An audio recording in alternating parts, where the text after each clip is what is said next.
여호와는 나의 힘과 나의 방패이시니 내 마음이 그를 의지하여 도움을 얻었도다. 시편 28편 7절의 이 벅찬 고백은 숨 막히는 침묵의 시간을 뚫고 마침내 응답을 받아낸 사람만이 부를 수 있는 영혼의 승정아입니다. 여러분, 살면서 가장 힘든 순간이 언제입니까? 누군가와 대화를 하는데 상대방이 내 말을 들은 척도 안 하고 침묵할 때 우리는 무시당했다는 느낌과 함께 깊은 단절감을 느낍니다. 하물며 내가 믿고 의지하는 하나님이 내 간절한 기도에 아무런 대답도 없으신 것 같을 때 그 영적인 침묵은 우리를 깊은 불안과 공포로 몰아넣습니다. 혹시 하나님이 나를 버리신 건 아닐까? 내 기도가 벽에 부딪혀 돌아오는 건 아닐까?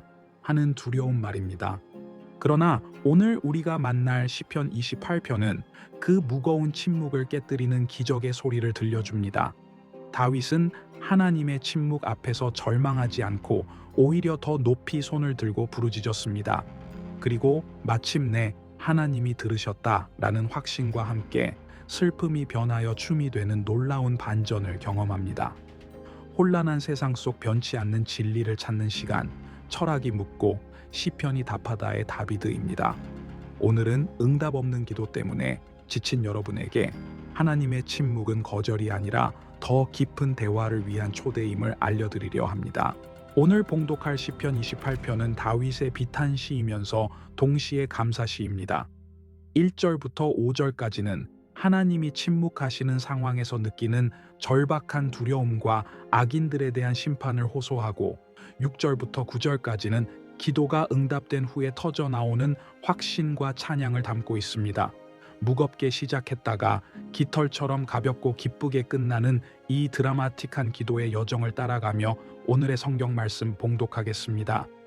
여호와여, 내가 주께 부르짖으니 나의 반석이여 내게 귀를 막지 마소서. 주께서 나에게 잠잠하시면 내가 무덤에 내려가는 자와 같을까 하나이다.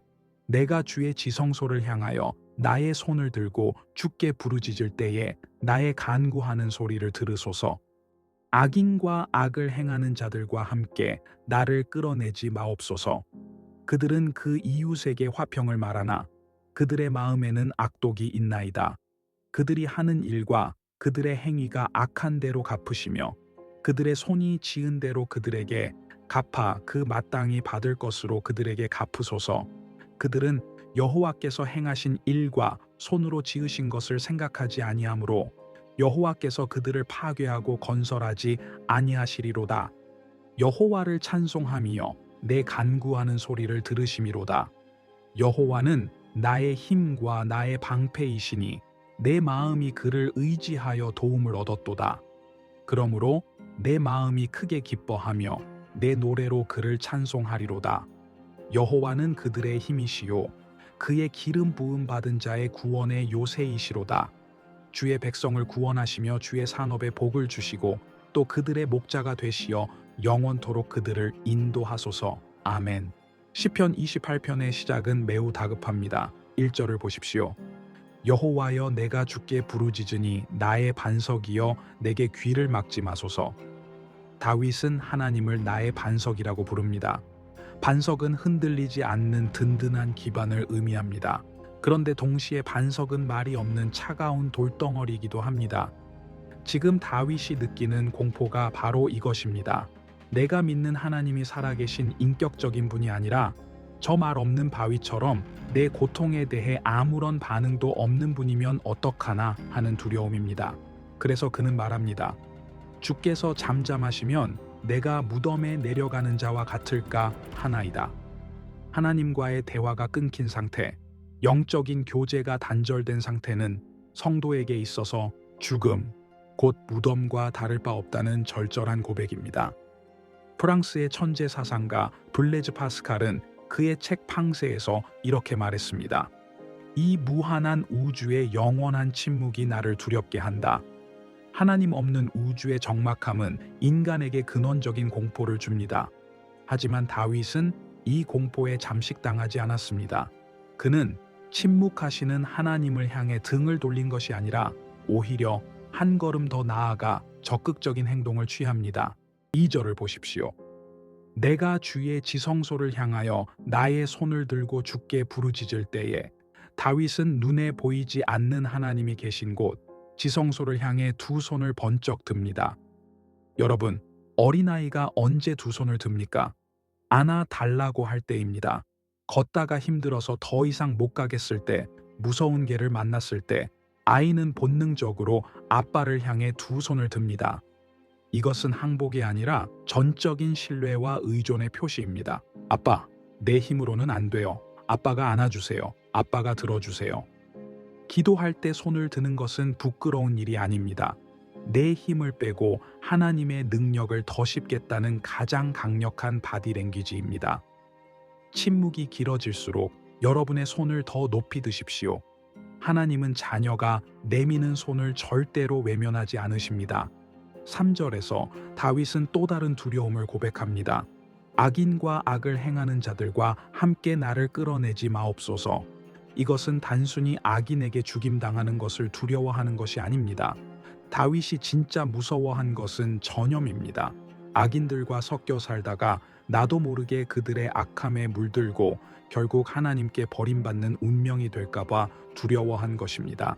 다윗이 파악한 악인들의 특징은 무엇입니까? 이웃에게 화평을 말하나 그들의 마음에는 악독이 있는 자입니다. 겉과 속이 다른 위선자들입니다. 앞에서는 웃으며 평화를 말하지만 등 뒤에는 칼을 숨기고 있는 이중적인 태도입니다. 현대사회는 스마일 마스크를 쓴 사람들이 참 많습니다. 비즈니스 때문에 혹은 체면 때문에 속마음을 감추고 화려한 말로 포장합니다. 하지만 하나님은 중심을 보시는 분입니다. 다윗은 기도합니다. 하나님, 저는 저렇게 살고 싶지 않습니다.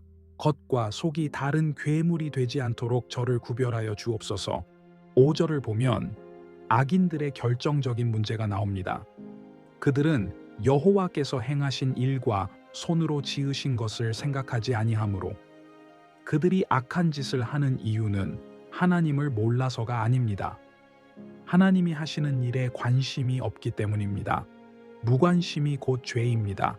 하나님이 내 인생을 어떻게 이끄시는지, 역사 속에서 어떻게 일하시는지 생각하지 않고 오직 내 욕심만 채우려 할 때 우리는 하나님이 지으신 인생이 아니라 하나님이 파괴하실 인생이 되고 맙니다.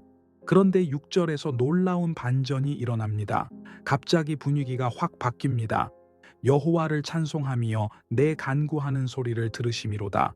조금 전까지 귀를 막지 마소서, 잠잠하지 마소서라고 울부짖던 다윗이 갑자기 하나님이 들으셨다 라고 환호성을 지릅니다. 상황이 변했을까요? 원수들이 다 사라졌을까요? 성경은 상황이 변했다는 기록을 주지 않습니다. 여전히 원수들은 있고 여전히 문제는 남아 있습니다. 하지만 다윗의 마음이 변했습니다. 기도 중에 성령께서 주시는 확신이 임한 것입니다. 이것이 기도의 신비입니다. 환경은 그대로인데 내 안에 말할 수 없는 평안이 밀려오고 아, 하나님이 다 듣고 계셨구나. 이제 됐다. 라는 응답의 사인이 켜지는 순간이 있습니다. 그때부터는 애절한 간구가 아니라 찬송이 터져 나옵니다. 여러분, 기도는 내 뜻을 관철시키는 투쟁이 아닙니다. 기도는 하나님의 평안이 내 마음에 임할 때까지 머무는 것입니다. 침묵을 뚫고 들려오는 하나님의 세미한 음성, 내가 듣고 있다는 그 한마디면 충분합니다. 그 확신이 들 때까지 기도의 자리를 떠나지 마십시오.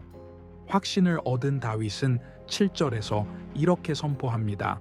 여호와는 나의 힘과 나의 방패이시니 내 마음이 그를 의지하여 도움을 얻었도다. 1절에서는 하나님을 반석이라고 불렀는데 이제는 힘과 방패라고 부릅니다. 멀리 있는 바위가 아니라 내 손에 들린 방패처럼 가깝고 실제적인 도움이 되신다는 것입니다. 그러면서 내 마음이 크게 기뻐하며 내 노래로 그를 찬송하리로다 라고 고백합니다. 여러분, 진짜 기쁨은 문제가 해결된 후에 오는 것이 아닙니다. 문제를 해결하실 하나님을 신뢰할 때 미리 오는 것입니다. 이것을 선불감사라고 합니다. 믿음의 사람은 결과를 보고 웃는 사람이 아니라 결과를 믿고 미리 웃는 사람입니다. 오늘 여러분의 입술에 이 선불 감사의 찬양이 터지기를 축복합니다. 마지막 구절은 목동 출신 다윗다운 멋진 마무리입니다. 주의 백성을 구원하시며 또 그들의 목자가 되시어 영원토록 그들을 인도하소서. 여기서 인도하소서라는 히브리어 단어는 단순히 길을 안내한다는 뜻이 아닙니다. 목자가 양을 가슴에 품고 들어 올리는 것, 즉 안고 가다라는 뜻입니다.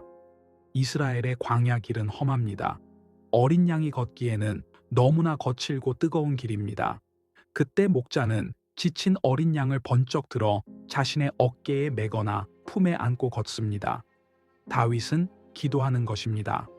하나님, 우리는 너무 연약해서 혼자 걸을 수 없습니다. 영원토록 우리를 목자처럼 안아서 옮겨주십시오.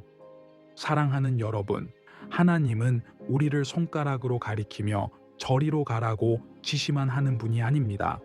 우리가 지쳐 쓰러질 때, 인생의 무게를 견디지 못해 주저앉을 때, 우리를 번쩍 안아 올리시는 분입니다. 미국의 시인 헨리 워즈워스 롱펠로는 비 오는 날을 노래하며 모든 사람의 인생에는 비가 내려야 한다 라고 했습니다. 비가 오지 않으면 무지개도 뜨지 않기 때문입니다. 하나님의 침묵이라는 비가 내릴 때 두려워하지 마십시오. 그 비가 그치고 나면 응답의 무지개가 뜰 것입니다. 오늘 우리는 말씀을 통해 깨달았습니다. 하나님의 침묵은 거절이 아닙니다. 더 간절히 찾으라는 신호이고 더 가까이 오라는 손짓입니다. 침묵을 두려워하지 말고 오히려 그 침묵 속에서 더 크게 손을 들고 부르짖으십시오. 하나님은 여러분의 작은 신음에도 귀를 기울이고 계십니다. 이제 나의 기도를 들으시고 안아주시는 목자 되신 주님께 기도를 드리겠습니다. 잠시 두 손을 모으거나 다윗처럼 마음의 손을 들고 함께 기도합시다. 나의 힘이시며 나의 방패이신 하나님 아버지, 오늘 시편 28편을 통해 하나님의 침묵 앞에서도 낙심하지 않고 부르짖는 법을 배우게 하시니 감사합니다. 때로는 아무런 응답이 없어 버림받은 것 같은 두려움이 몰려올 때도 있었음을 고백합니다.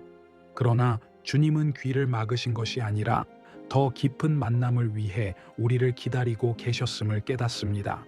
주님, 어린아이가 아빠를 향해 팔을 벌리듯 오늘 우리의 믿음의 손을 주님을 향해 높이 듭니다.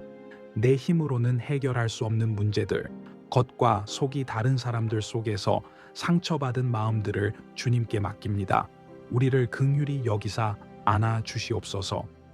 악인들의 형통함을 부러워하지 않게 하시고 오직 하나님이 하시는 일에 관심을 두는 지혜로운 자가 되게 하옵소서. 기도하는 중에 내가 들었다는 성령의 음성을 듣게 하시고 문제가 해결되기 전에 먼저 기뻐하며 찬송하는 믿음의 배짱을 허락하여 주시옵소서. 우리의 영원한 목자가 되시는 주님, 인생의 험한 길에서 우리가 지칠 때마다 우리를 품에 안고 인도하여 주시옵소서. 주님의 품 안에서 영원토록 평안을 누리게 하옵소서. 우리의 기도를 들으시는 예수 그리스도의 이름으로 기도드립니다. 아멘. 오늘 묵상을 통해 여러분의 마음에 응답의 확신이 깃드셨기를 바랍니다. 여러분은 하나님이 안고 가시는 소중한 존재입니다. 저는 영상을 보시는 구독자 여러분을 위해 매일 새벽 기도하고 있습니다. 하나님의 침묵 때문에 힘든 일이 있거나 응답받은 기쁨을 나누고 싶다면 댓글이나 영상 설명란에 구글 폼으로 보내주십시오. 삶의 무게가 느껴지는 화요일과 목요일, 그리고 영혼의 안식이 필요한 주일, 저는 일주일에 3번 이 자리에서 말씀의 등불을 켜고 여러분을 기다리겠습니다. 다음 시간에는 여호와께 영광과 능력을 돌릴지어다 라고 외치며 천둥소리 같은 하나님의 위엄을 찬양하는 시편 29편으로 깊은 은혜를 나누겠습니다. 오늘의 묵상이 침묵을 뚫고 들려오는 하나님의 사랑 노래가 되었기를 간절히 기원합니다. 하나님은 당신의 작은 소리도 놓치지 않으십니다. 감사합니다. 아멘.